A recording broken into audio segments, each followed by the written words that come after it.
Baik, selamat malam kepada Bapak Ibu sekalian. Masih ingat kita telah memasuki malam yang keberapa? Baik, kita telah memasuki malam yang keempat, seminar menyatakan pengharapan, nubuatan menyatakan pengharapan. Dan selamat datang kami ucapkan kepada Bapak Ibu sekalian yang rutin untuk datang selama 4 hari berturut-turut, ataupun kepada kita semua yang mungkin malam hari ini adalah kedatangan kita yang pertama kali. Dan seperti biasa, saya mencoba mengingatkan bahwa ketika Anda masuk ke dalam ruangan ini, jangan lewatkan bagian pendaftaran. Karena mengapa? Ketika Anda singgah ke dalam bagian pendaftaran, mereka akan mendata kehadiran Bapak Ibu sekalian, dan bagi barang siapa yang datang 7 malam pertama, akan mendapatkan hadiah khusus yang telah kami sediakan. Dan tidak lupa pula kami mengingatkan adalah, setelah acara ini, panitia akan menyediakan panduan pelajaran Alkitab gratis, yang tentunya kami rindu membagikan kepada Bapak Ibu sekalian. Dan di akhir seminar kita pada tanggal 11 Juni yang akan datang, bila mana Anda telah mengisi semua panduan gratis yang kami berikan, maka ada Alkitab cantik yang akan kami berikan kepada Bapak Ibu sekalian. Dan selain daripada itu, bagi Anda yang memiliki anak kecil di rumah, mohon untuk dibawa. Karena mengapa?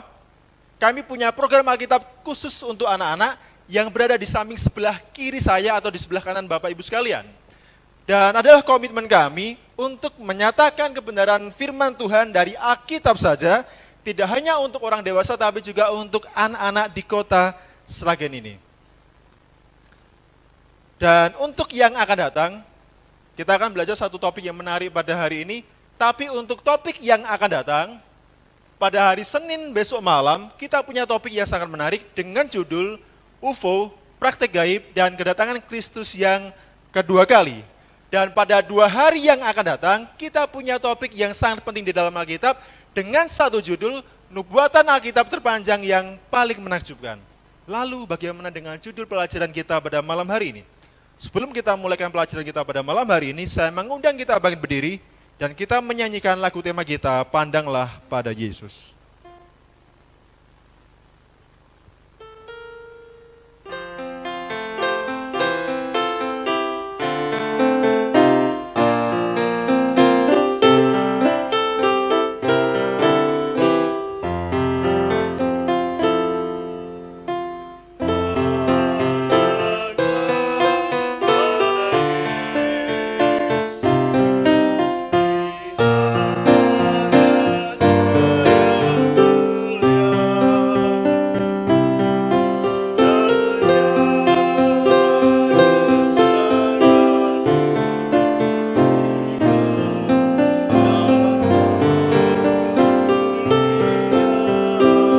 Satu kali lagi.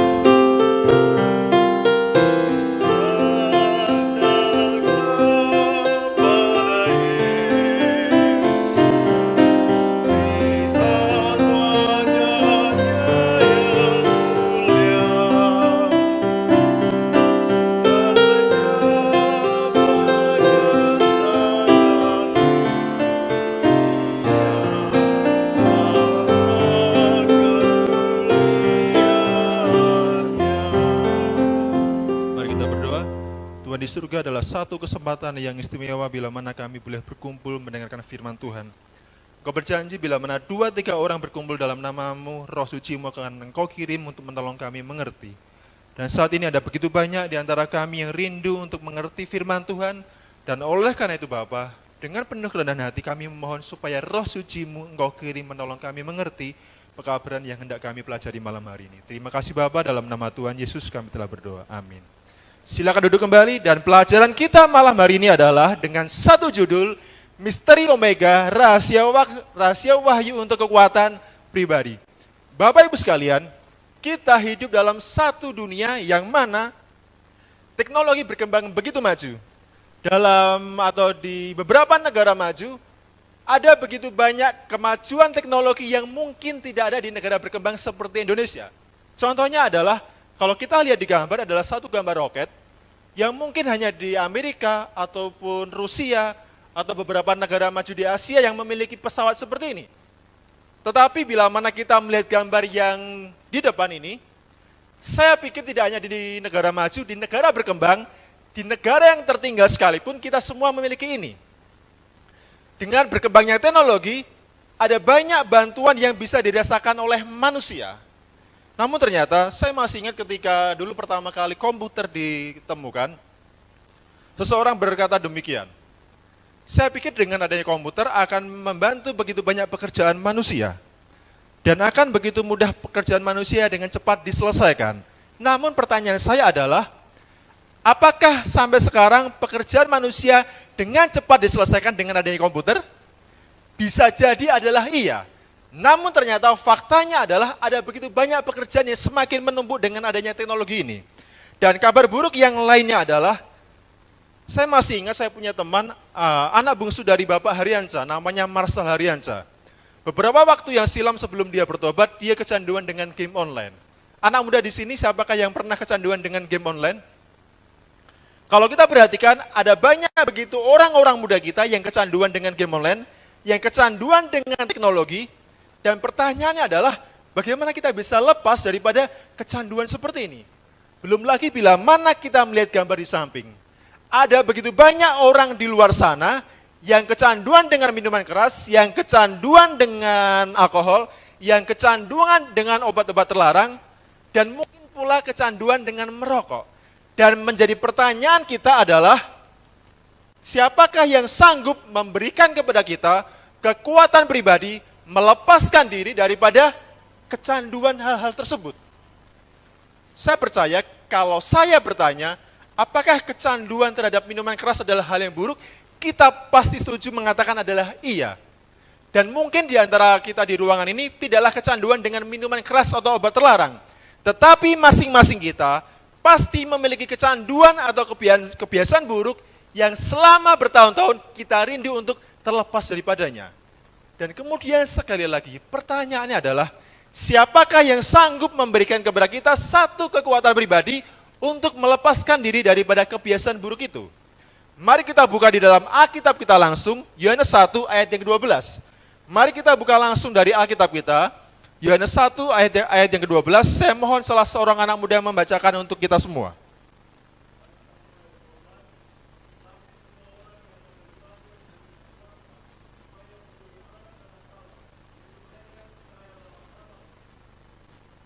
Alkitab mengatakan, apabila seseorang menerima Yesus, dia mendapatkan apa?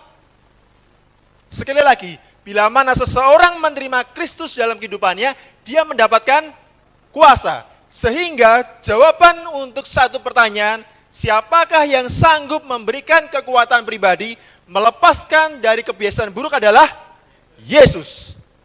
Dan pada faktanya, Yesus berkuasa atas seluruh dunia. Dan hal yang paling penting dan yang paling dibutuhkan dunia saat ini, bukanlah kemajuan teknologi, bukanlah kemajuan zaman, tetapi adalah Yesus. Dialah satu-satunya oknum yang paling dibutuhkan dunia saat ini. Sehingga pertanyaan yang kemudian adalah, apabila Yesus sungguh dibutuhkan dunia saat ini, seberapa besar kuasa yang Yesus miliki? Itulah yang menjadi pertanyaan yang sangat penting. Kalau saya dari tadi mengatakan, dunia butuh Yesus, saudara butuh Yesus, dan saya butuh Yesus, seberapa besar kuasakah yang Yesus miliki? Sesaat sebelum dia terangkat ke surga, dia berkata kepada para muridnya, kepadaku telah diberikan segala kuasa di surga dan di bumi. Saudara sekalian, seberapa besar kuasa yang dimiliki oleh Yesus? Apakah hanya 50%? Apakah hanya 25%? Atau mungkin hanya sekitar 90%? Tidak. Segala kuasa, seluruh kuasa Yesus miliki. Dan pertanyaan selanjutnya adalah, dia berkuasa di mana? Kalau kita lihat dalam Matius 28 ayat yang ke-18, di manakah Yesus berkuasa?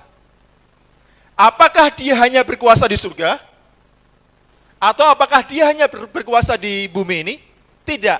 Yesus mengatakan, saya punya kuasa yang ada di surga dan juga ada yang di bumi ini. Saudara sekalian, sehingga adalah satu hal yang menjadi jawaban utama kita adalah, satu-satunya jawaban untuk memberikan kepada kita kekuatan, melepaskan diri daripada kebiasaan buruk kita adalah siapa? Yesus. Mengapa? Karena dia punya seluruh kuasa yang surga butuhkan dan yang bumi butuhkan. Saudara sekalian, oleh karena itu, Yesus adalah satu-satunya sumber kekuatan yang kita paling butuhkan saat ini. Dan coba kita lihat dalam Wahyu pasal 21 ayat yang ke-6.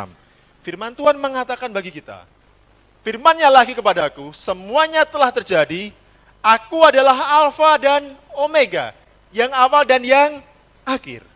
Dan coba perhatikan kalimat yang berwarna kuning. Orang yang haus akan kuberi minum dengan cuma-cuma daripada air kehidupan. Saudara sekalian, Yesus mengatakan, aku akan memberi minuman atau aku akan memberi air kepada orang yang haus secara cuma-cuma.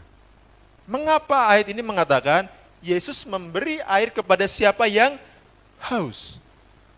Kalau dia hanya bisa memberi air minum, panitia juga menyediakan. Dan kita tidak butuh Yesus.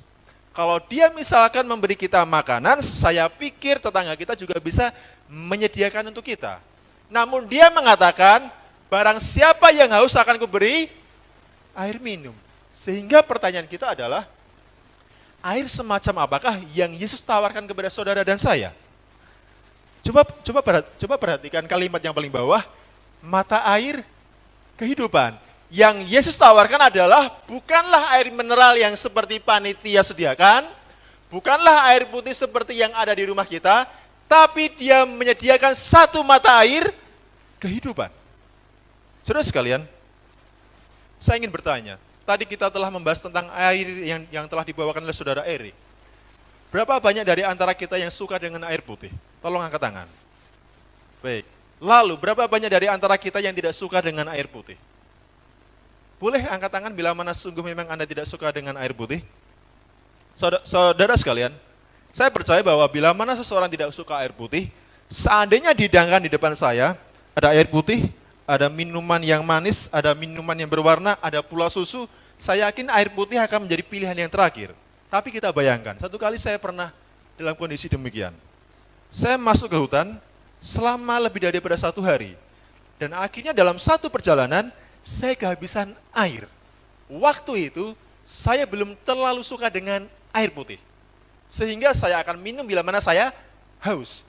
Tetapi ketika saya di hutan, saya kehabisan air, dan saya membutuhkan air untuk saya minum, saat saya lihat sungai, seperti lihat sebuah minuman yang sangat mengenakan buat saya. Artinya adalah, bila mana seseorang merasa haus, sekalipun dia tidak menyukai air putih, itulah yang paling dibutuhkan. Apakah benar demikian? Artinya adalah, bila mana kita rindu meminum mata air kehidupan yang Yesus tawarkan, apakah kita merasa haus akan mata air kehidupan? Saudara sekalian, ada begitu banyak orang yang tidak membutuhkan mata air kehidupan. Ada begitu banyak orang yang tidak haus akan firman Tuhan. Pertanyaannya adalah, mengapa dia tidak haus akan mata air kehidupan? Mungkin dia masih menikmati air yang disediakan oleh dunia, mungkin dia masih menikmati air kehidupan yang disediakan oleh setan dan para agennya. Sehingga ketika orang lebih menikmati air yang bukan Yesus sediakan, maka mustahil buat dia akan merasakan kehausan. Kembali kepada ayat ini. Yesus mengatakan, aku adalah Alfa dan Omega. Aku adalah Alfa Omega yang awal dan yang akhir. Mengapa dia mengatakan saya Alfa dan Omega? Dari ayat ini kita sudah menemukan jawabannya. Saya adalah awal dan saya adalah akhir. Namun mari kita sedikit belajar bahasa Yunani. Saya tidak cukup mahir dalam belajar bahasa Yunani, tapi saya sangat terbantu dengan adanya beberapa yang teknologi tawarkan tentang cara bagaimana belajar bahasa Yunani. Alfa adalah pertama dalam bahasa Yunani. Sedangkan Omega adalah huruf terakhir dalam bahasa Yunani. Sehingga ketika Yesus mengatakan, saya adalah Alfa dan Omega, maka saya adalah yang awal dan saya adalah yang akhir. Namun tidak hanya itu, di tengah-tengahnya juga adalah tentang Yesus. Pertanyaan buat kita saudara sekalian, jika Yesus adalah awal dan yang akhir, apakah dia juga menjadi yang awal dan yang terakhir dalam kehidupan kita? Apakah Yesus menjadi yang terutama dalam kehidupan kita? Ada begitu banyak orang Kristen yang mengaku saya mengasihi Yesus, saya menerima Yesus, namun ternyata dia bukanlah yang pertama. Ketika bangun dari tidur, yang dilihat adalah handphonenya. Kalau yang dibuka dari handphonenya adalah Alkitab, mungkin itu lebih baik. Namun pertama adalah WhatsApp, atau mungkin Facebook terlebih dahulu, Twitter, atau mungkin media sosial yang lainnya. Sehingga pertanyaannya adalah, apakah benar Yesus yang pertama dalam kehidupan kita? Lalu orang mengatakan, Yesus adalah yang akhir dalam kehidupan saya. Namun sebelum kita menutup mata kita pada malam hari, apakah sungguh kita meluangkan waktu kita untuk berdoa kepada Tuhan? Berapa banyak waktu yang kita gunakan untuk mempelajari firman Tuhan sebelum kita menutup mata kita? Pertanyaannya adalah, sudahkah kita mengutamakan Yesus dalam kehidupan kita? Saudara sekalian, buku Wahyu sangat menarik, karena mengapa? Dia tidak hanya menuliskan Yesus adalah Alfa dan Omega, buku Wahyu tidak hanya menuliskan saya adalah awal dan yang akhir, namun ternyata ayat pertama dalam kitab Wahyu, dalam Wahyu 1 ayat yang pertama mengatakan, inilah wahyu Yesus Kristus yang dikaruniakan Allah kepadanya. Saudara sekalian, sungguh menarik. Ayat pertama dalam kitab Wahyu mengatakan, inilah wahyu Yesus Kristus yang Allah karuniakan kepada Kristus. Namun ternyata, ayat terakhir dalam kitab Wahyu, dalam pasal 22 ayat yang ke-21 mengatakan, kasih karunia Tuhan Yesus Kristus menyertai kamu sekalian. Amin. Saudara sekalian, mari kita lihat ini. Yesus adalah pusat sejarah, dan sejarah telah dipengaruhi oleh Yesus. Jika bukan karena Yesus, saya percaya sejarah tidak pernah ada. Dan sejarah sendiri saya yakin dan percaya membicarakan tentang Yesus sebagai pusat sejarah. Saudara sekalian, apakah istimewanya Kristus? Apakah karena dia mengajarkan hal yang baik dan benar? Kalau dia mengajarkan hal yang baik dan benar, bukankah guru agama juga mengajarkan yang demikian? Bukankah para nabi juga mengajarkan kepada kita apa itu dosa? Jika Yesus hanyalah nabi dan seorang guru moral yang begitu luar biasa, apa istimewanya Yesus? Bukankah sebagian besar daripada kita mengetahui apa itu firman Tuhan? Kita tahu bahwa membunuh adalah sebuah dosa. Kita tahu saat seorang laki-laki menggoda istri tetangganya adalah sebuah dosa. Dan Yesus mengajarkan itu. Namun sekali lagi, apakah istimewanya Yesus? Yesus menjadi lebih istimewa dan paling istimewa dari semua nabi yang pernah hidup di dunia, bukan karena dia mengajarkan apa itu yang menjadi kebenaran, dan bukan hanya dia mengajarkan apa itu yang menjadi sebuah kepalsuan, namun karena dia punya kuasa yang menolong kita lepas daripada kebiasaan buruk kita. Saudara sekalian, saya pribadi punya kebiasaan buruk, dan saya rindu lepas daripada itu. Dan satu-satunya yang dunia butuhkan, yang satu-satunya Bapak Ibu dan saya butuhkan adalah Yohanes 1 ayat 12, ayat inti kita pada malam hari ini. Semua orang yang menerimanya mendapatkan kuasa. Anda boleh lihat, menerima Yesus mendapatkan kuasa. Kuasa kita miliki, kita punya satu kemampuan lepas daripada kebiasaan buruk. Satu kali di Salatiga sekitar 2 tahun silam, kami pernah membuat seminar yang demikian. Dia mengatakan, salah satu peserta seminar mengatakan kepada salah seorang panitia kami, kita sebagai orang Kristen haruslah punya kuasa. Lalu dia menceritakan, suatu kali saya punya kuasa untuk menghidupkan air keran yang mati. Saya pikir saat ini ada begitu banyak kesalahpahaman dalam pengertian kuasa yang harus dimiliki oleh orang Kristen. Ada banyak orang mengatakan kalau seorang Kristen punya kuasa, dia sanggup menyembuhkan tetangganya yang sakit. Kalau seorang Kristen punya kuasa, dia sanggup membangkitkan orang mati.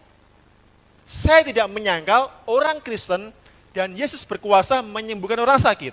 Namun lebih daripada itu, satu kuasa yang Yesus miliki adalah menolong kita melepaskan diri daripada kebiasaan buruk yang setiap hari menghantui kita.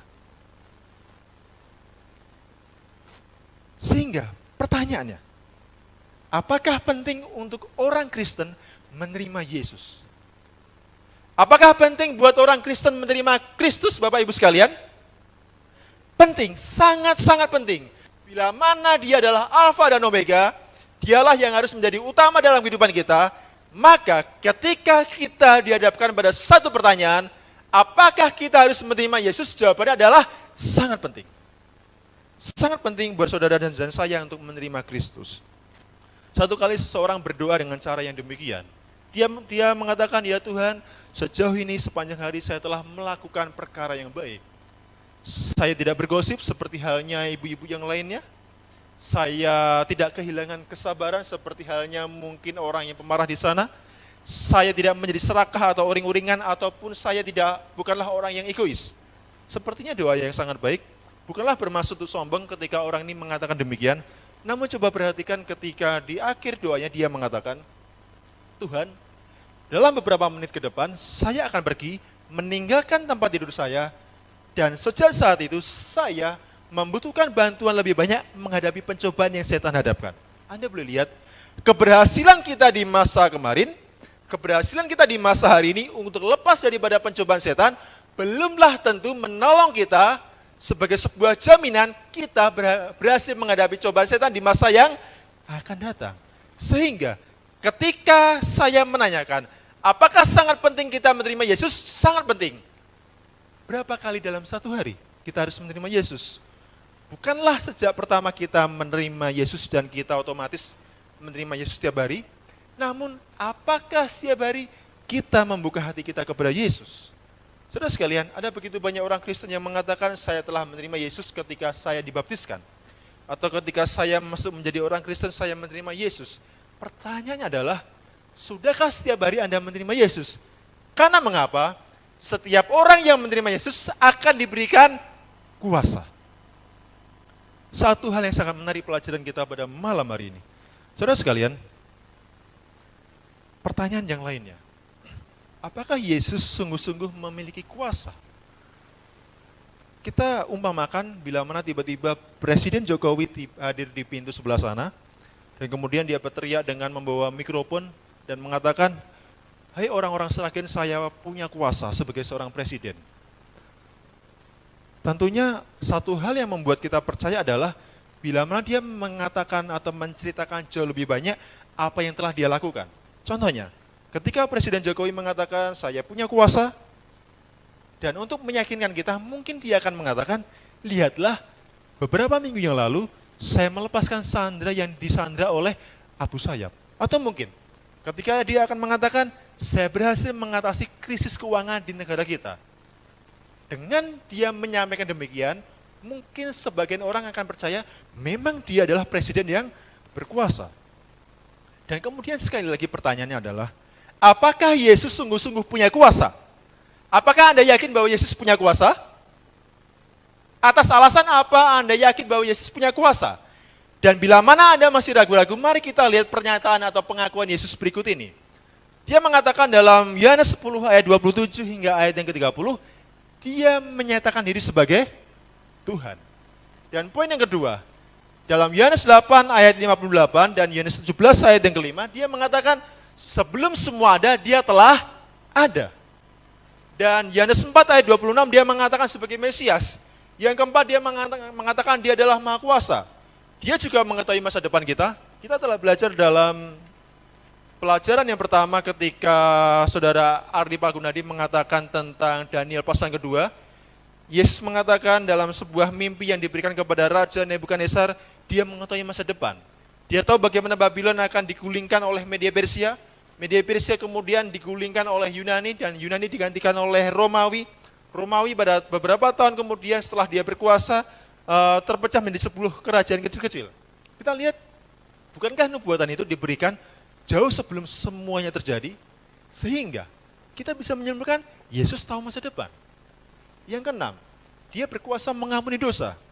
Dalam Matius 9 ayat yang kedua, satu kali saat dia menghadapi orang yang lumpuh, yang memohon kesembuhan kepada Yesus, namun dia bisa membaca hati orang lumpuh itu. Orang lumpuh itu tahu mengapa dia lumpuh, karena dia melakukan dosa. Dan alih-alih mengatakan yang pertama kali, berjalanlah. Yesus mengatakan, saya mengampunimu, bangkit dan berjalanlah. Tidak hanya itu, Yesus tahu pikiran manusia. Saya percaya apa yang sekarang dipikirkan oleh Bapak Arianca. Saya percaya sekarang apa yang dipikirkan oleh Bapak Paiman. Saya percaya apa yang dipikirkan oleh Saudara Fajar. Dia tahu apa yang kita pikirkan. Yang ke-8, dia adalah jalan kebenaran dan hidup. Yohanes 14 ayat yang ke-6. Bila mana kita rindu masuk surga, Siapakah jalannya? Yesus. Dia juga adalah sumber kebenaran. Dia juga mengatakan, saya adalah kebangkitan dan hidup. Ingat kisah Lazarus, dibangkitkan daripada kematian. Ketika orang mengatakan, guru, dia sudah berada di dalam kubur selama beberapa hari. Sudah busuk baunya. Tapi apa yang Yesus buat? Membangkitkan Lazarus. Tidak hanya itu, saat dia mati, hari yang ketiga dia mengalami kebangkitan. Yesus juga adalah pintu. Saudara sekalian, saat Anda mau masuk ke ruangan ini, Anda pasti melewati sebuah pintu. Bila mana kita rindu ke surga, siapakah pintu yang harus kita lewati? Yesus. Dia juga adalah roti hidup. Bila mana dalam satu hari kita membutuhkan paling tidak 2 kali makan, Yesuslah roti hidup dalam kehidupan kerohanian kita. Dia juga adalah gembala yang baik seperti pengakuannya. Dia adalah pula terang dunia, dan Yesus hidup tanpa dosa. Saudara sekalian, inilah semua yang pernah Yesus akui dalam kehidupannya. Namun 2 pertanyaan adalah, benarkah Yesus seperti yang dikatakannya? Dan jika seandainya tidak benar, maka dia mungkin adalah penipu terbesar yang pernah ada di dunia. Manakah antara 2 pertanyaan ini yang benar? Apakah dia punya kuasa seperti yang diakuinya, atau dia hanyalah seorang penipu terbesar yang pernah hidup di dunia? Saya percaya dan saya meyakini kita semua di tempat ini berkata dalam hati, Yesus seperti yang dikatakannya. Dan saudara sekalian, untuk membuktikan hal ini, saya rindu kita bersama-sama berziarah secara rohani. Kita berziarah, kalau Anda perhatikan ini, Anda pasti sudah bisa menebak. Apa artinya unta ini? Apa artinya bayi ini? Apa artinya para ahli Taurat dan salah satu murid Yesus ini? Apa artinya tangan ketika dipalangkan di kayu salib? Saudara sekalian, coba kita perhatikan apa yang dikatakan Yohanes pasal yang kelima, ayat 39. Perkataan Yesus kepada para muridnya, kamu menyelidiki kitab-kitab suci sebab kamu menyangka bahwa olehnya kamu mempunyai hidup yang kekal. Tetapi walaupun kitab suci itu memberi kesaksian tentang siapa? Tentang aku. Siapakah aku ini? Yesus. Mari kita perhatikan. Yesus mengatakan kepada orang-orang yang menentangnya, alih-alih mengatakan bahwa menyelidiki kitab suci sanggup memberikan sebuah keselamatan, dia mengatakan dengan kita menyelidiki kitab suci, itu memberi kesaksian tentang siapa? Tentang Yesus. Dan menjadi pertanyaan saya untuk kita semua. Saat Yesus mengatakan kitab suci memberikan kesaksian tentang Yesus, kitab suci perjanjian baru atau perjanjian lamakah yang dimaksudkan oleh Yesus pada waktu itu?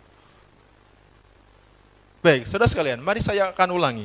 Ketika Yesus mengatakan kitab suci memberikan kesaksian tentang Yesus, yang Yesus maksudkan perjanjian baru atau perjanjian lama? Baik, saya rindu kita melihat konteksnya ketika dia berbicara dengan orang pada waktu itu. Saat Yesus masih ada di dunia ini, apakah keempat kitab Injil dan tulisan Rasul Paulus dan tulisan Rasul lainnya telah ada? Belum ada. Sehingga saat dia mengatakan kitab suci memberikan kesaksian tentang dirinya sendiri, kitab manakah yang Yesus maksudkan? Perjanjian lama. Saudara sekalian, sangat menarik dalam hal ini. Mengapa? Banyak orang Kristen mengatakan keempat kitab Injil dan perjanjian barulah yang menyatakan tentang Yesus. Namun dia sendiri mengatakan, tatkala perjanjian baru belum ada, dan yang baru ada adalah perjanjian lama, Yesus berkata kepada orang-orang waktu itu, kitab suci perjanjian lama memberikan kesaksian tentang siapa? Tentang Yesus. Sangat menarik. Saudara sekalian, kalau kita menyelidiki Alkitab kita, perjanjian lama menuliskan tempat kelahirannya. Dan tidak hanya itu, perjanjian lama juga menuliskan bagaimana Yesus lahir ke dunia. Bahkan pengkhianatan Yudas pun dituliskan dalam perjanjian lama. Dan lebih daripada itu, seluruh perjanjian lama, terutama kalau Anda membaca kitab Imamat, kitab Keluaran, dan kitab Bilangan, menuliskan tentang kematian Kristus yang dilambangkan oleh anak domba. Saudara sekalian, sangat menarik. Sangat menarik. Yesus yang adalah Alfa dan Omega menggenapi lebih dari berapa nubuatan? 300 nubuatan. apakah kita akan menyelidiki 300 nubuatan pada malam hari ini? Saya pikir kalau seandainya kita menyelidiki 300 nubuatan pada malam hari ini, mungkin Bapak Ibu tahan, tapi saya yang tidak tahan. Karena akan menghabiskan waktu 4 jam. Tapi kita akan mencoba melihat dari sekian 300 nubuatan yang Yesus genapi, hanya beberapa nubuatan yang akan kita lihat yang telah digenapi oleh Yesus. Yang pertama adalah Yesaya 7 ayat yang ke-14. Saya mohon satu orang membacakan untuk saya. Saudara Agil, boleh berdiri dan bersuara dengan keras. Yesaya 7 ayat 14. Dan yang kemudian Saudara Yayan membacakan Mika 5 ayat 1 dan 2. Saudara Agil silakan.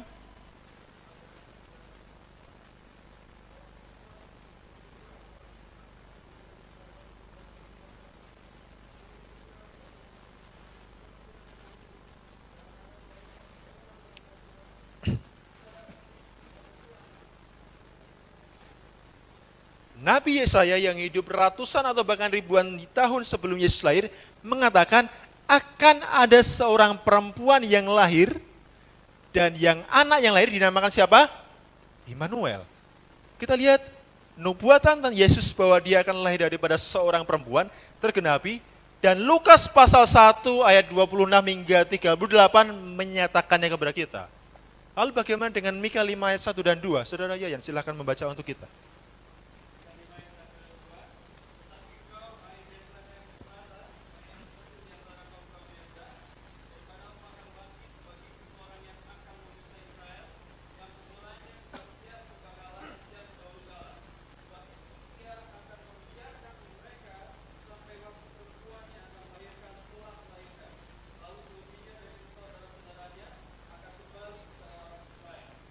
Saudara sekalian, mari kita perhatikan, ternyata Mika 5 ayat 1 dan 2 menubuatkan kota kelahiran Yesus di kota manakah tadi?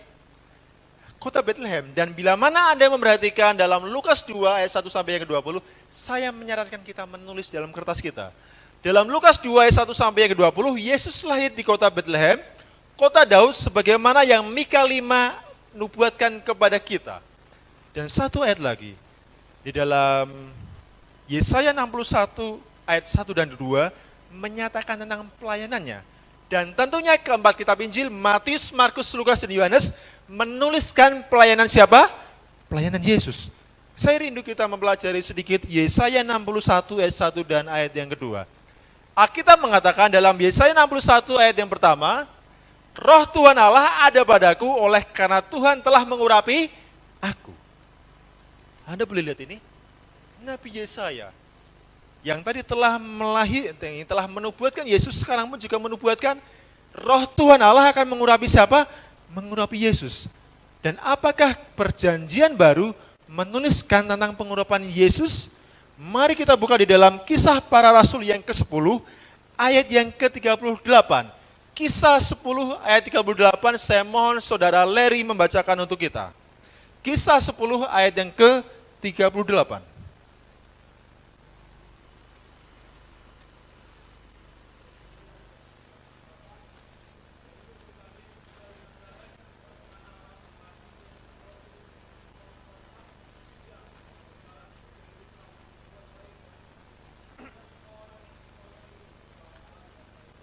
Sebagaimana Yesaya 61 ayat yang pertama mengatakan bahwa Roh Allah mengurapi Yesus, Kisah 10 ayat 38 juga mengatakan bahwa Allah mengurapi dia dengan Roh Kudus dan kuat kuasa. Saudara sekalian, mari kita lihat sekali lagi. Dalam satu ayat saja, kita akan lihat ada 4 nubuatan tentang Yesus. Yang pertama, perjanjian lama mengatakan Yesus akan diurapi, dan Kisah 10 ayat 38 juga mengatakan Roh Kudus mengurapi Yesus dengan kuat kuasa. Yang kedua, dia menyampaikan kabar baik. Apakah benar Yesus menyampaikan kabar baik kepada kita dan kepada orang Israel 2000 tahun yang silam? Benar sekali. Dia menyampaikan kabar baik. Bahkan Injil sendiri dikatakan sebagai sebuah kabar baik. Lalu yang ketiga, dia merawat orang-orang yang remuk hati. Anda boleh lihat sekarang, Yesus merawat orang-orang yang remuk hati. Ada begitu banyak orang yang remuk hati yang 2000 tahun silam yang Yesus hadapi, dan dia menyembuhkan orang-orang yang remuk hati. Ini ketiga, dia memberitakan pembebasan kepada orang-orang tawanan. Saya agak berpikir ketika membaca bahwa Yesus dinubuatkan akan memberitakan orang-orang tawanan. Bagaimana dengan Yohanes Pembaptis? Dia mendahului pekerjaan Yesus, memberitakan tentang datangnya Mesias yang adalah Yesus. Namun tatkala Yohanes Pembaptis dipenjarakan dan dipenggal lehernya, apakah Yesus menolongnya? Bahkan dia sempat ragu dan dia mengutus muridnya kepada Yesus serta mengatakan, benarkah engkau Mesias yang dinubuatkan? Namun saudara sekalian, ketika dikatakan Yesus memberitakan pembebasan kepada orang-orang tawanan, bukanlah orang yang ditawan di balik jeruji penjara, namun adalah orang-orang yang ditawan oleh perbudakan dosa. Anda boleh lihat ini. Ketika Alkitab menubuatkan dalam perjanjian lama bahwa Yesus akan memberitakan pembebasan kepada orang-orang tawanan, bukanlah orang-orang yang dipenjara dalam jeruji penjara, namun adalah orang-orang yang terpenjara oleh karena perbudakan dosa. Dan tidak hanya itu. Saya pikir Yohanes 14 ayat 1 dan yang ketiga sampai yang ketiga sangat familiar dengan kita orang-orang Kristen. Firman Tuhan mengatakan, Yohanes 14 ayat 1 dan yang ketiga, janganlah gelisah hatimu. Aku pergi kepada Bapa menyediakan tempat bagimu, dan bila mana tempat itu telah tersedia, aku akan kembali menjemputkan engkau. Terus kalian, saat ini, bila mana dari antara Anda ada yang gelisah, ada yang galau, ada yang tidak tenang hatinya, datanglah kepada Yesus. Dia punya kuasa untuk menenangkan kegelisahan saudara dan saya. Dan kemudian dalam Matius 11 ayat 28 sampai ayat yang ke-30, Yesus mengatakan, datanglah kepadaku, hai kalian yang letih lesu dan berbeban berat, aku akan memberikan kelegaan kepadamu. Saudara sekalian, apakah ada dari antara Anda yang sekarang berbeban berat, punya pergumulan yang mungkin orang tidak bisa membantu Anda? Dan Yesus mengatakan, datanglah kepadaku, datanglah kepada Yesus. Yohanes 6 ayat yang ke-37. Saya percaya mungkin salah satu dari antara kita di tempat ini mungkin secara sosial terbuang daripada masyarakat. Atau mungkin keluarga Anda memuji Anda, atau bahkan orang tua anak Anda memuji Anda. Namun dalam Yohanes 6 ayat yang ke-37, Yesus mengatakan, barang siapa yang datang kepadaku, meskipun dunia membuangnya, dia tidak akan kubuang. Saudara sekalian, bukankah hal yang luar biasa yang Yesus ucapkan? Barang siapa yang datang kepadaku, aku tidak akan membuang dia. Dan yang terakhir, di dalam Lukas 5 ayat yang ke-20. Dia berkata kepada salah seorang sakit yang pernah disembuhkannya, anakku, dosamu telah diampuni. Saudara sekalian, masing-masing kita mungkin punya masa lalu yang begitu buruk. Dan masing-masing kita mungkin pernah melakukan dosa yang kita pikir, apakah Tuhan akan mengampuni saya? Namun Yesus mengatakan sebagaimana dia ucapkan 2000 tahun silam, anakku, aku mengampuni engkau. Bukankah ketika kita bersalah kepada seseorang, terkadang tekanan mental terasa begitu kuat? Dan bila mana kita berdosa kepada Tuhan, bukankah itu suatu tekanan yang mungkin orang tidak bisa rasakan? Namun Kristus memberikan jaminan kepada saudara dan saya, anakku, dosamu telah diampuni. Mari kita lihat salah satu kisah dalam Alkitab, yang bagaimana Yesus mengampuni orang yang begitu dosa dengan begitu besarnya. Saudara sekalian, bila mana Anda membawa catatan, Anda boleh tulis dalam Yohanes pasal yang 8. Yohanes pasal yang 8. Perikop ini atau pasal dari Yohanes pasal yang 8 mengisahkan tatkala para ahli Taurat dan orang-orang Farisi membawa seorang perempuan yang kedapatan berzina dihadapkan kepada Yesus dengan maksud untuk menjebak Yesus. Dan tidak lama kemudian, apa yang Yesus buat? Dia berjongkok, dia menuliskan di tanah. Saya tidak tahu apa yang Yesus tuliskan. Mungkin bisa jadi dia tuliskan bahwa di antara orang-orang Farisi dan ahli-ahli Taurat pernah memakai pula perempuan ini. Atau mungkin dia menuliskan salah satu orang yang paling tua di sana pernah punya dosa besar yang lebih besar daripada perempuan ini. Dan tidak lama kemudian, keramaian orang banyak bubar. Dan tinggallah Yesus berdua dengan perempuan ini. Beberapa ahli Alkitab mengatakan dia adalah Maria Magdalena, seorang perempuan yang pernah kerasukan 7 roh jahat dan yang kedapatan berzina dan kemudian dihadapkan kepada Yesus dalam Yohanes pasal yang 8. Dan ketika hanya tinggal berdua dengan Yesus, Maria Magdalena begitu ketakutan. Dia tahu dia telah berdosa dengan begitu besar. Dia orang Yahudi. Dia tahu bahwa hukum ke-7 mengatakan jangan berzina. Namun Apa yang Yesus katakan? Pergilah hai wanita dan jangan berbuat dosa lagi. Anda boleh lihat ini. Dia menegur dosanya ketika dia mengatakan jangan berbuat dosa lagi. Namun saat dia mengawali dengan kata pergilah, dia mengampuni. Saudara sekalian, Anda boleh lihat Yesus, dia mengampuni dulu barulah menyatakan dosa. Bagaimana dengan kita?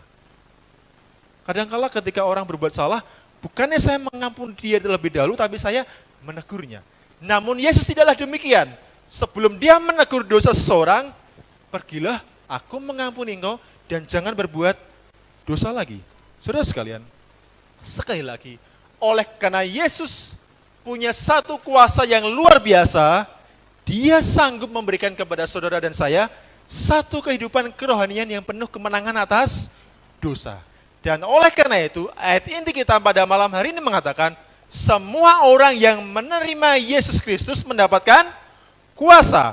Barang siapa yang menerima Kristus dalam kehidupannya, dia mendapatkan kuasa, bukanlah suatu kuasa untuk menyembuhkan orang yang sakit, bukanlah suatu kuasa untuk mengadakan mujizat, namun suatu kuasa untuk lepas daripada kecanduan akan dosa. Anda boleh lihat, sungguh luar biasa tentang Yesus. Bagi Yesus, bila mana hanya membangkitkan orang mati, hal yang sangat mudah. Bila mana dia membuat orang yang lumpuh dapat berjalan, satu hal yang sangat mudah. Bila mana dia mencelekkan mata orang yang buta, satu hal yang sangat mudah. Bila mana dia ingin membangkitkan orang yang mati, satu hal yang begitu mudah buat Yesus. Namun suatu kuasa terbesar yang Yesus miliki adalah menolong saudara dan saya terlepas daripada perbudakan dosa. Satu janji yang buat saya paling berharga yang Alkitab miliki. Saudara sekalian, kita telah melihat bagaimana Yesus dinubuatkan dalam perjanjian lama dan kemudian tergenapi dalam perjanjian yang baru. Namun saya mencoba mengingat, apakah istimewanya Yesus kalau dia hanya dinubuatkan? Bukankah Yohanes Pembaptis juga dinubuatkan dalam kitab Yesaya? Bukankah Simson juga dinubuatkan sebelum dia lahir? Seorang malaikat menemui ibunya. Beberapa orang dinubuatkan dalam perjanjian lama. Namun apakah istimewanya Yesus kalau dia juga dinubuatkan? Namun saudara sekalian, kalau Anda perhatikan Yohanes Pembaptis, kalau Anda perhatikan siapapun tokoh dalam Alkitab perjanjian lama dan perjanjian baru, sebagian dari mereka dinubuatkan, namun satu hal yang membedakan. Yesus tidak hanya dinubuatkan akan hadir di dunia ini, tapi secara waktu pun pelayanannya dinubuatkan oleh perjanjian lama.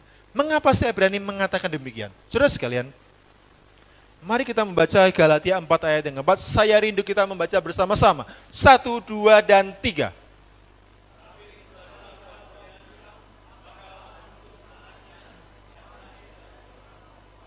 Setelah ganjil waktunya? Apakah setelah ganjil waktunya? Tidak, tetapi setelah genap waktunya. Apa artinya genap? Bila mana telah tiba saatnya, bila mana telah terpenuhi waktunya, bila mana telah waktunya tiba, Allah mengutus Yesus ke dunia ini lahir daripada seorang perempuan. Sangat unik di sini. Barulah kita mendapati, oh iya ya, ternyata pelayanan dan kehidupan Yesus dinubuatkan oleh perjanjian lama. Tidak hanya itu, waktunya pun dinubuatkan dalam perjanjian lama. Menjadi pertanyaan kita adalah, di manakah perjanjian lama menuliskan waktu nubuatan sehubungan dengan pelayanan Yesus? Saudara sekalian, saya rindu mengajak kita membaca di dalam Daniel 9 ayat 24 hingga 27. Dan kita akan pelajari secara perlahan-lahan. Sementara saya mencoba menyampaikan kepada saudara, tetaplah berdoa dalam hati. Daniel 9 ayat yang ke-24, 1, 2, dan 3 kita baca bersama-sama.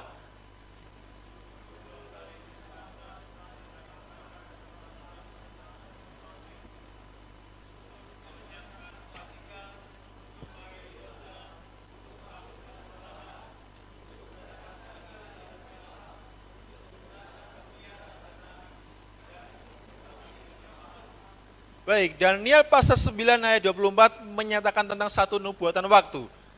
Nubuatan waktu berapakah yang disampaikan dalam ayat ini? 70 kali, 7 masa. Namun seperti yang saudara Edmund tadi katakan, saya tidak mengajarkan kita untuk enggan membaca Alkitab bahasa Indonesia. Bukanlah seperti itu yang kami maksud. Namun saya rindu kita membandingkan ayat demi ayat dalam setiap Alkitab, bahkan mungkin tidak hanya ayat demi ayat, tapi dari satu terjemahan kepada terjemahan yang lain. Saya rindu kita membaca dalam terjemahan King James Version, karena mengatakan bukanlah 70 kali 7 masa, namun adalah 70 minggu. Bukan 70 kali 7 masa, tetapi 70 minggu. Apakah yang dimaksudkan dengan 70 minggu ini? Mari kita lihat dalam satu kalimat yang lebih singkat. 70 minggu ditetapkan atas bangsamu yang kudus. Kepada siapakah nubuatan ini diucapkan? Kepada Nabi siapa? Daniel. Telah ditetapkan 70 minggu bagi bangsanya Daniel. Saya ingin bertanya, siapakah bangsanya Nabi Daniel? Siapakah bangsanya Nabi Daniel? Bangsa Israel, orang-orang Yahudi, bangsa Ibrani. Kepada orang-orang Ibrani, satu waktu di masa lalu, diberikan waktu selama 70 minggu. Baik, sebelum kita membahas 70 minggu, saya ingin menyampaikan sedikit bagaimana atau kapankah nubuatan ini disampaikan. Dalam kitab Yeremia, kalau saudara dan Bapak Ibu perhatikan, Nabi Yeremia menubuatkan tentang 70 tahun penawanan Israel kepada Babylon. Dan setelah 70 tahun itu, maka orang Israel akan dibebaskan daripada perbudakan di Babylon. Dan tidak lama kemudian, kepada Nabi Daniel, Tuhan mengatakan kepada bangsa Ibrani, diberikan satu waktu untuk menyatakan pertobatannya selama berapa minggu? 70 minggu. Anda boleh perhatikan, ditetapkan, diberikan waktu 70 minggu kepada bangsa Ibrani atau bangsa Israel untuk membuktikan diri apakah mereka siap sebagai umat pilihan Tuhan. Saudara sekalian, namun saya bertanya-tanya, apakah benar hanya 70 minggu waktu yang Tuhan berikan kepada orang Israel untuk membuktikan diri bahwa mereka sebagai bangsa pilihan Tuhan? Kalau hanya 70 minggu kok sepertinya begitu singkat. 70 minggu. Kalau 70 minggu sepertinya hanya 1 tahun lebih sedikit ya. 70 minggu, apakah yang dimasukkan dalam nubuatan 70 minggu diberikan kepada orang Israel? Saudara sekalian, saya ingin bertanya, dalam 1 minggu ada berapa hari? 6 hari? 5 hari? 7 hari. Dalam 1 minggu ada berapa hari? 7 hari. Bila mana saya ingin bertanya ada berapa hari dalam 70 minggu, tinggal dikalikan, maka akan ketemu 490 hari. 490 hari. Sepertinya waktu yang begitu singkat bila mana 490 hari. Namun saudara sekalian, coba perhatikan kalimat yang di bawah ini. Di dalam nubuatan Alkitab, 1 hari nubuatan sama dengan 1 tahun yang sesungguhnya. 1 hari nubuatan sama dengan 1 tahun yang literal. Dari mana saya mendapatkan prinsip ini? Di dalam Yeskiel pasal 4 ayat yang ke-6, Nabi Yeskiel mengatakan kepada kita malam hari ini, aku menentukan bagimu 1 hari untuk 1 tahun. 1 hari sama dengan 1 tahun. Begitu pula dalam Bilangan 14 ayat yang ke-34. 1 hari dihitung sebagai 1 tahun. Jadi kita lihat, apa yang saya katakan bukanlah apa yang saya pikirkan, bukanlah apa yang saya simpulkan, namun apa yang Nabi Yeskiel dan kitab Bilangan katakan. 1 hari nubuatan sebagai 1 tahun yang literal. Bahkan Anda bisa membaca dalam Kejadian 29 ayat yang ke-27, menyatakan perkara yang demikian pula. Saudara sekalian, mari kita kembali kepada 490 hari. Sehingga, bila mana 1 hari sama dengan 1 tahun, sasta memutuskan bahwa pemerintah kota Yerusalem akan kembali didirikan berdasarkan Daniel 9, Esra 7, dan Nehemia pasal yang pertama. Kita boleh lihat Alkitab dengan sangat jelas memberitahukan kepada kita. Mari kita lihat diagram atau diagram di samping ini. Nubuatan 70 minggu atau nubuatan 490 tahun. Kapankah tadi nubuatan ini dimulai? Tahun berapa? 457 sebelum Masehi. Anda boleh ingat, bukan 457 setelah Masehi, tapi 457 sebelum Masehi. Nubuatan 70 minggu atau nubuatan 490 tahun dimulai pada tahun 457 sebelum Masehi. Dan kita akan lihat dalam nubuatan 490 tahun ini, kita akan mencoba membuktikan bahwa pelayanan Yesus pun dinubuatkan. Namun pertanyaannya adalah, kapankah pelayanan Yesus ini digenapi secara nubuatan? Saudara sekalian, coba kita kembali dalam Daniel 9 ayat yang ke-25. Setelah malaikat Gabriel berkata kepada Daniel dalam kalimat yang pertama, ketahuilah dan pahamilah, dari saat firman atau perintah itu keluar, yaitu bahwa Yerusalem akan dipulihkan dan dibangun kembali. Anda boleh lihat, sejak perintah diberikan untuk membangun kota Yerusalem, Anda perhatikan kalimat selanjutnya. Sampai pada kedatangan seorang yang diurapi. Anda boleh perhatikan. Diawali dengan pembangunan kota Yerusalem pada tahun 457 sebelum Masehi, sekali lagi 457 sebelum Masehi, akan datang seorang yang diurapi. Bila mana Anda memiliki Alkitab King James Version, Anda boleh lihat di sana, untuk satu kata yang menggantikan kalimat seorang yang diurapi adalah Mesias. Anda boleh perhatikan, setelah perintah untuk membangun kota Yerusalem pada tahun 457, akan datang Mesias yang diurapi. Dan coba perhatikan kalimat selanjutnya tentang nubuatan waktu. Seorang raja ada 7 minggu dan 62 minggu. Anda boleh lihat, saya ingin gambarkan dengan kalimat yang sederhana. Setelah tahun 457 sebelum Masehi, akan ada seorang yang diurapi yaitu Mesias, dan itu akan digenapi setelah lewat 7 minggu dan lewat 62 minggu. Sehingga berapa totalnya? 69 minggu. Mengapa demikian? Saya ingin ulangi sekali lagi. 7 minggu dan 62 minggu. Totalnya adalah 69 minggu. Dan ada berapa harikah dalam 69 minggu? Satu hitung-hitungan yang sederhana. Saya tidak punya nilai matematika yang bagus, Bapak Ibu sekalian. Waktu SD saya lumayan memiliki nilai yang cukup bagus, ketika SMP menurun, dan ketika SMA sangat jelek sekali. Namun kalau diminta menghitung ada berapa harikah dalam 69 minggu, saya pikir kita semua di sini pasti bisa menjawabnya. Dalam 69 minggu ada 483 hari. Kita masih ingat tadi, satu hari nubuatan sama dengan 1 tahun literal. Ketika dikatakan 483 minggu sebagai 69, ketika dikatakan 483 hari, maka sesungguhnya adalah 483 tahun. Mari kita lihat.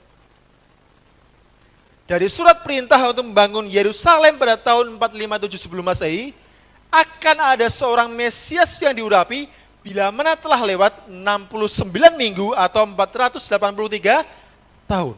Sehingga pertanyaannya adalah, bila mana pembangunan kota Yerusalem dimulai tahun 457 sebelum Masehi, dan seorang Mesias yang diurapi 483 tahun kemudian, jatuh pada tahun berapakah Mesias yang diurapi tersebut?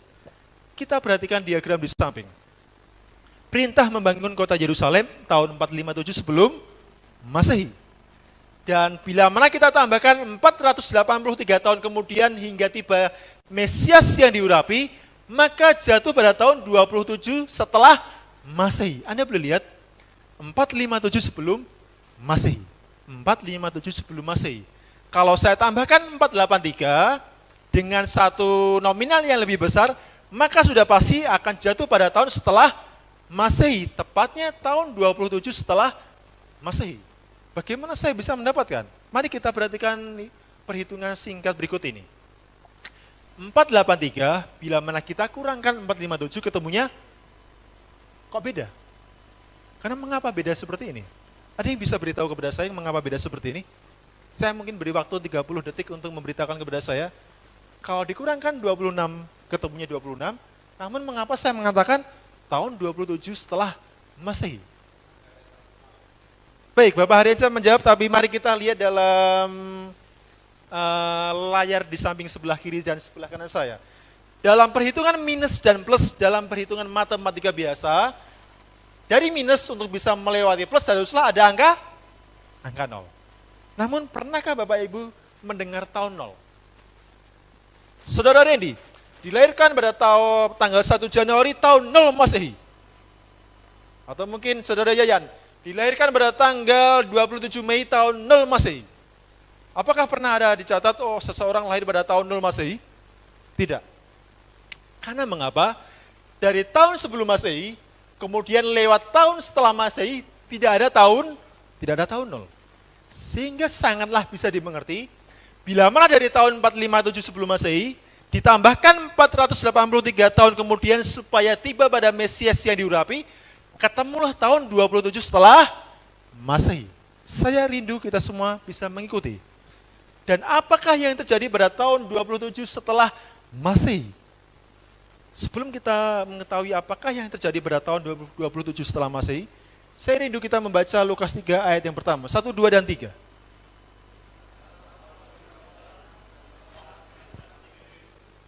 Baik, sangat menarik di sini. Ayat ini mengatakan dalam Lukas 3 ayat yang pertama, dalam tahun ke-15 pemerintahan Kaisar Tiberius. Sangat menarik, mengapa Alkitab harus mengatakan tahun ke-15 pemerintahan Kaisar Tiberius? Siapakah dia? Dia adalah Kaisar Romawi. Seberapa pentingnya dia? Saya pikir Alkitab begitu cerdik sehingga memberikan satu referensi yang luar biasa. Tahun ke-15 pemerintahan Kaisar Tiberius. Saya ingin bertanya, jatuh pada tahun berapakah ketika dikatakan tahun ke-15 pemerintahan Kaisar Tiberius? Baik, tentunya saya menyampaikan satu pertanyaan yang mungkin akan sulit untuk kita jawab, sementara saya tidak menginformasikan tahun berapakah Tiberius memulaikan pemerintahannya. Kaisar Tiberius memulaikan pemerintahan pada tahun 12 Masehi. Memang beberapa orang mengatakan, bukankah dia memulaikan pemerintahan tahun 14 setelah Masehi? Namun, 2 tahun sebelumnya, dia telah mulai turut ambil dalam pemerintahan di kerajaan Romawi. Sehingga saya bisa menyimpulkan, tahun 12 Masehi adalah tahun di mana Kaisar Tiberius memulaikan pemerintahannya. Sehingga ketika dikatakan tahun ke-15 pemerintahan Kaisar Tiberius, tinggal kita tambahkan 12 ditambah 15 ketemu tahun berapa? 27 Masehi. Sekali lagi, ada apa dengan tahun 27 Masehi? Kalau Anda membaca Lukas pasal 3, pada perikop itu, Anda akan melihat pekerjaan seorang penabi yang bernama siapa? Yohanes Pembaptis. Ingat, bukan Yohanes Kekasih, tapi Yohanes Pembaptis. Anda harus bisa membedakan siapakah Yohanes Kekasih, dia adalah murid Yesus, dan siapakah Yohanes Pembaptis, dia adalah yang mendahului pekerjaan Yesus sebagai Mesias. Dikatakan, pada tahun ke-15 pemerintahan Kaisar Tiberius, pada ayat pertama dari Lukas pasal yang ketiga, namun bila mana Anda membaca ayat-ayat selanjutnya dari Lukas pasal yang ketiga, maka Anda akan mendapati di sana bercerita tentang pekerjaan seorang bernama Yohanes Pembaptis. Dia mengatakan, bertobatlah, kerajaan Allah telah mendekat. Namun apakah dia hanya berkhotbah di sana? Saya percaya dia tidak hanya berkhotbah. Tadi siang kami berdiskusi di rumah, apakah Nuh ketika berkhotbah saat dia membangun Batra, apakah dia berkhotbah seperti yang kami lakukan di depan ini? Saya percaya kata berkhotbah tidak hanya berbicara di depan, tapi adalah sebuah makna menyampaikan pekabaran. Yohanes dia tidak hanya berkhotbah, dia juga mengajar. Mungkin dia melakukan pengajaran 4 mata. Bila mana seseorang berkata kepada dia dan bertanya tentang Alkitab kepada dia, dia memberitahukan meskipun hanya 4 mata. Namun tidak hanya itu, Lukas pasal 3 juga mencatat, Yohanes Pembaptis seperti namanya, pekerjaannya juga adalah membaptis. Tahun 27 Masehi, Yohanes Pembaptis melakukan pekerjaan untuk membaptis. Dan siapakah yang dibaptis pada waktu itu? Ribuan orang atau begitu banyak orang. Dan salah satu diantaranya adalah Yesus. Salah satu diantaranya adalah Yesus. Tahun berapakah Yesus dibaptis? Tahun 27 setelah Masehi. Ketika dia dibaptis, maka digenapilah ketika Daniel 9 ayat 24 dan 25 mengatakan Mesias yang diurapi setelah 7 minggu dan setelah 62 minggu. Karena mengapa? Kata Mesias artinya yang diurapi, dan setelah Yesus dibaptis, dia mengenakan gelar Kristus. Dalam bahasa Yunani, Kristus berarti yang diurapi. Sama dengan maknanya dengan Mesias. Saudara sekalian, mari kita agak santai sedikit. Selain Anda mungkin tegang karena kita memperhatikan hitung-hitungan, saya juga cukup tegang di sini. Kita santai sedikit. Tahun 27 Masehi, yaitu tahun di mana Mesias yang diurapi, tergenapi saat Yesus dibaptiskan. Dan mulai saat itulah dia resmi menyandang gelar sebagai seorang Mesias dan dia mengenakan nama Kristus di belakang Yesus yang artinya adalah diurapi.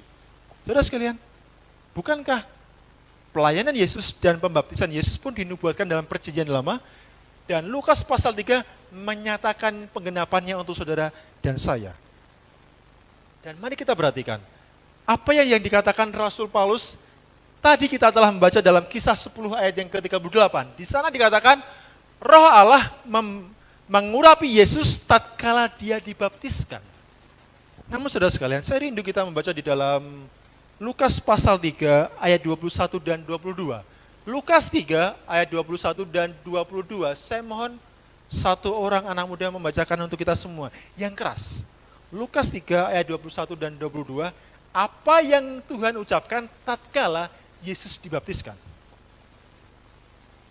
Lukas 3 ayat 21 dan 22, saudara Riki boleh bacakan dengan begitu kuat.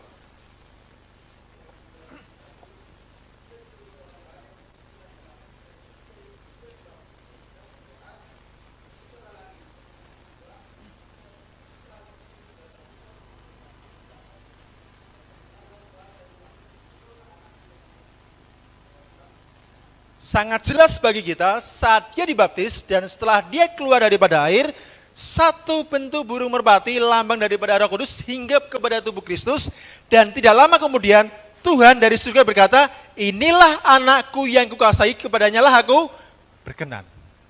Bukankah itu suatu bentuk pengurapan yang Mesias harus dapatkan?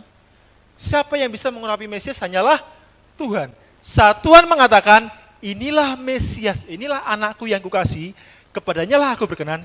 Inilah satu waktu di mana nubuatan Daniel 9 ayat 24 dan 25 tentang Mesias yang diurapi tergenapi saat Yesus dibaptiskan. Saudara sekalian, sangat menarik di sini. Dan coba lihat dalam Markus 1 ayat 15, setelah Yesus dibaptiskan, dia memulaikan pekerjaannya dan dia mengatakan, waktunya telah genap, kerajaan Allah sudah dekat, bertobatlah dan percayalah kepada Injil. Yesus pun mengatakan tidak lama setelah dia dibaptiskan, waktunya telah genap. Waktunya telah genap, telah tiba waktunya. Sehingga dia mengatakan, karena waktunya telah genap, oleh karena saya telah dibaptiskan. Dan saat saya dibaptiskan, suatu suara terdengar dari surga mengatakan, kepada saya, inilah anakku yang kukasihi, kepadanya lah aku berkenan. Anda boleh lihat, bukankah luar biasa? Tadi saya mengatakan, apa istimewanya Yesus bila dibandingkan dengan nabi yang lain? Toh beberapa nabi juga dinubuatkan kelahirannya. Namun Anda bisa melihat ini, Yesus tidak hanya dinubuatkan di mana dia lahir, tidak hanya dinubuatkan tentang pelayanannya, tidak hanya dinubuatkan dia lahir di kandang domba, tapi secara waktu pelayanan dia pun dinubuatkan. Mari kita lanjut. Kita lihat pada diagram berikut ini. Nubuatan 70 minggu adalah nubuatan 490 tahun, dimulai tahun berapakah tadi? 457 sebelum Masehi. Dan sejak 483 tahun setelah 457, tepat pada tahun 27 Masehi, Mesias diurapi, digenapi saat Yesus dibaptiskan. Saat Yesus dibaptiskan, maka nubuatan Mesias yang diurapi telah tergenapi. Namun, mari kita ingat ini. Nubuatan 70 minggu. Ada pula nubuatan di dalamnya 7 minggu dan 62 minggu. Artinya 69 minggu. Artinya ada berapa minggu yang tersisa? Ada nubuatan 70 minggu, yang adalah ada nubuatan 70 minggu, namun hingga sampai Mesias diurapi, ada 7 minggu dan 62 minggu. Sehingga berapa minggu yang masih tersisa? 1 minggu. 1 minggu, ya kan? Kalau kita bicara minggu adalah 1 minggu. Dalam 1 minggu ada berapa hari? 7 hari. Dan 7 hari sesungguhnya adalah menyatakan 7 tahun literal.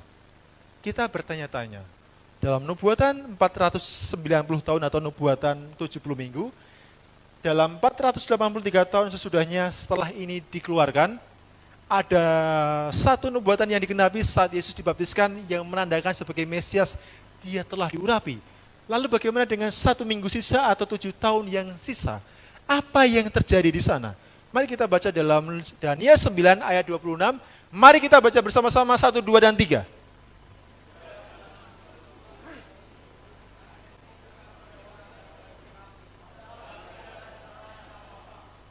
Sesudah akhir dari 62 minggu atau sesudah 483 tahun akan disingkirkan siapa? Seorang yang diurapi. Siapakah yang diurapi tadi? Yesus. Setelah tahun 27 Masehi, Yesus akan disingkirkan. Mari kita lihat ayat 27 secara lengkap. Kita baca bersama-sama 1, 2, dan 3.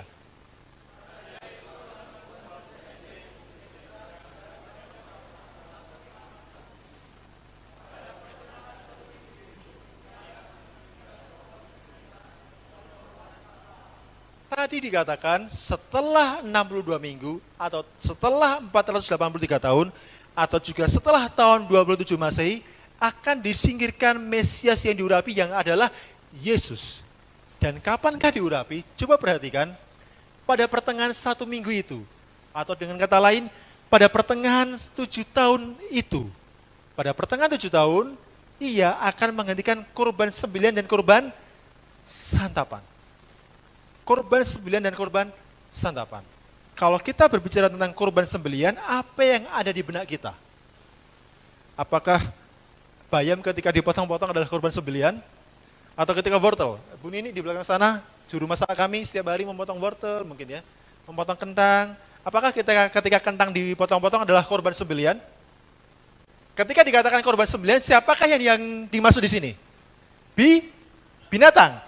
Ketika dikatakan korban sembelihan, yang dimaksud adalah binatang. Lihat atau ingat, Yohanes 1 ayat 29 mengatakan, Yesuslah anak domba Allah yang mengaku dosa dunia.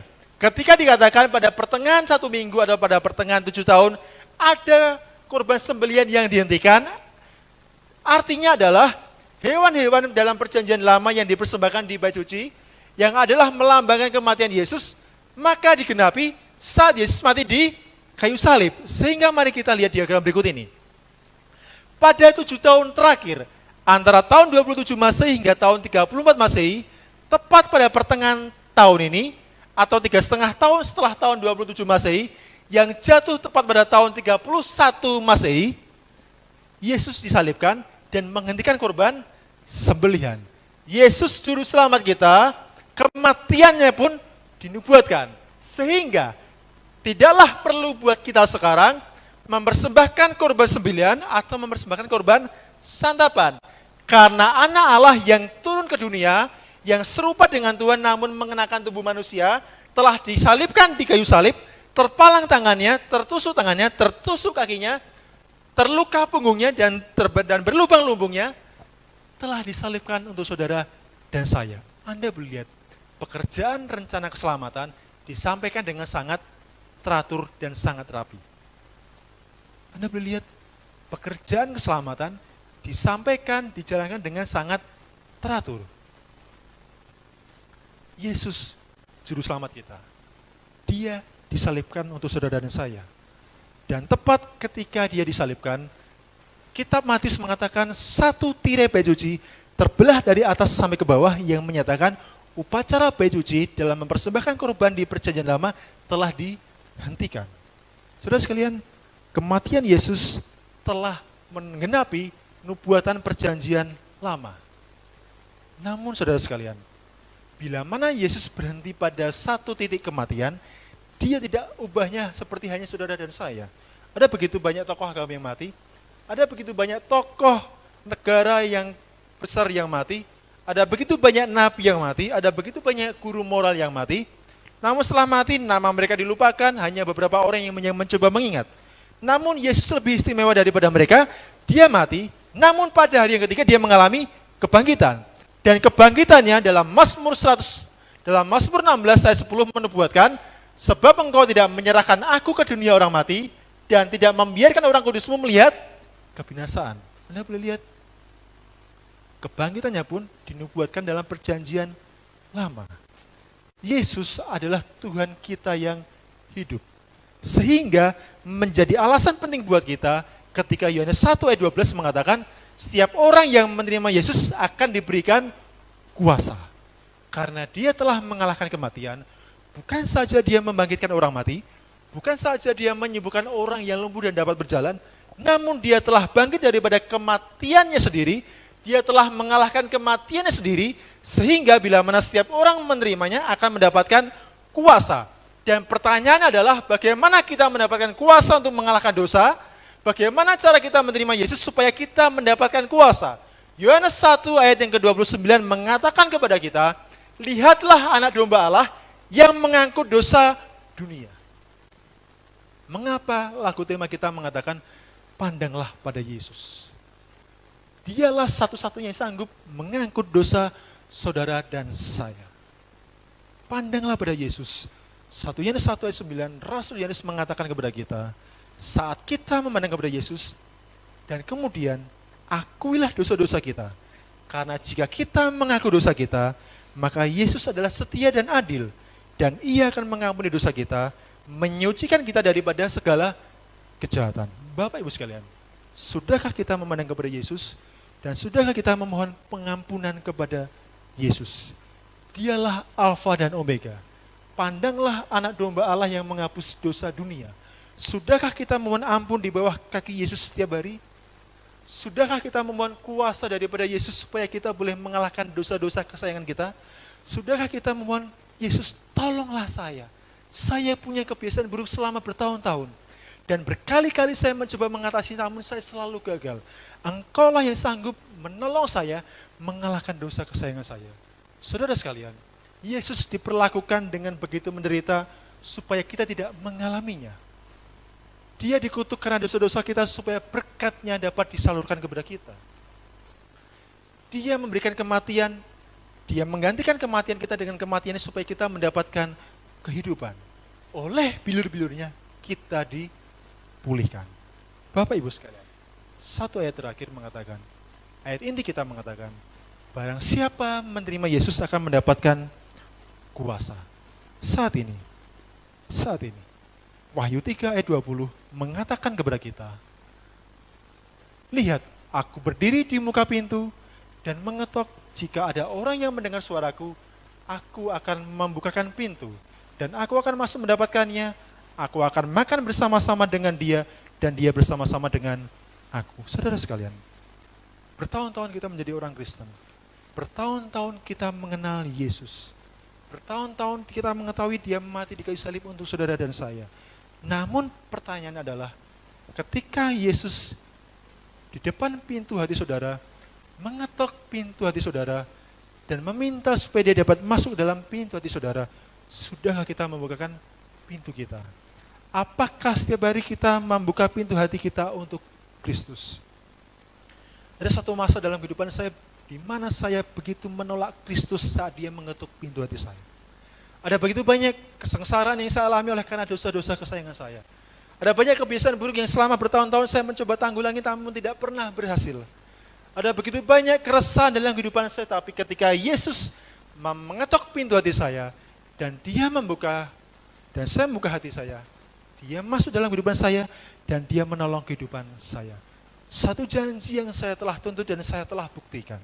Saat ini, Bapak Ibu sekalian, saudara sekalian, janji yang sama yang Tuhan berikan kepada ribuan orang dan telah membuktikannya, Tuhan nyatakan kepada Bapak Ibu sekalian.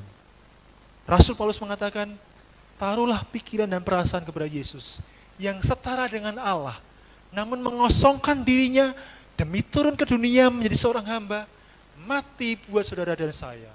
Pengorbanan begitu besar yang Yesus berikan kepada saudara dan saya, dan yang Dia minta adalah, bukalah pintu hati saudara, supaya Dia dapat masuk dan menolong kita, mengalahkan segala macam ketergantungan kita kepada kebiasaan buruk kita. Saat ini, malam hari ini juga, barang siapa yang rindu menerima Yesus dalam kehidupan saudara, tolong bangkit berdiri di tempat di mana Anda berada. Bagi barang siapa yang rindu menerima dan mengatakan, Yesus, aku mau membukakan hatiku, aku mau menerima Engkau dalam kehidupanku, aku mau menyambut Engkau sebagai juru selamat pribadiku, aku rindu boleh mendapatkan kelepasan daripada dosa. Silakan berdiri di tempat di mana Anda berada. Tuhan mengampuni dosa kita, dan Tuhan menolong kita mengalahkan segala macam ketergantungan kita kepada kebiasaan buruk kita. Mari kita berdoa. Tuhan di surga. Engkau mati bagi kami. Kedatanganmu adalah satu kedatangan yang sangat direncanakan. Engkau datang bukan hanya untuk menyembuhkan orang yang sakit pada waktu itu. Engkau datang tidak hanya untuk menyembuhkan orang yang lumpuh. Engkau datang tidak hanya untuk membukakan mulut yang bisu. Dan engkau datang tidak hanya untuk membukakan mata yang buta. Namun engkau datang untuk memberikan kepastian pengampunan buat kami. Bapa di surga, terima kasih engkau telah mengutus putra kami tunggal. Rencana keselamatan dijalankan dengan begitu sempurna. Dan kami sebagai umat Tuhan mengucap syukur dengan perasaan yang tidak dapat kami ungkapkan. Oleh karena engkau telah mati untuk kami. Saat ini, bila mana engkau mengetuk pintu hati kami mau berkata kepadamu, masuklah Yesus dalam kehidupan kami. Tolonglah kami. Selama bertahun-tahun kami punya ketergantungan kepada dosa. Namun malam hari ini, melalui seminar malam hari ini, kami telah mengetahui bahwa engkau punya kuasa bila mana kami menerimamu dalam kehidupan kami. Terima kasih Bapak, engkau telah melihat komitmen kami pada malam hari ini. Dan bila mana kami masih bergumul dengan dosa-dosa kami, tolong kami. Kami ingin lepas, kami punya masa lalu yang tidak baik, kami punya ketergantungan kepada dosa hingga saat ini, namun kami rindu punya kelepasan pada malam hari ini. Terima kasih Yesus, engkau boleh menerima komitmen kami pada malam hari ini. Dalam nama Putra yang Tunggal kami telah berdoa dan mengucap syukur.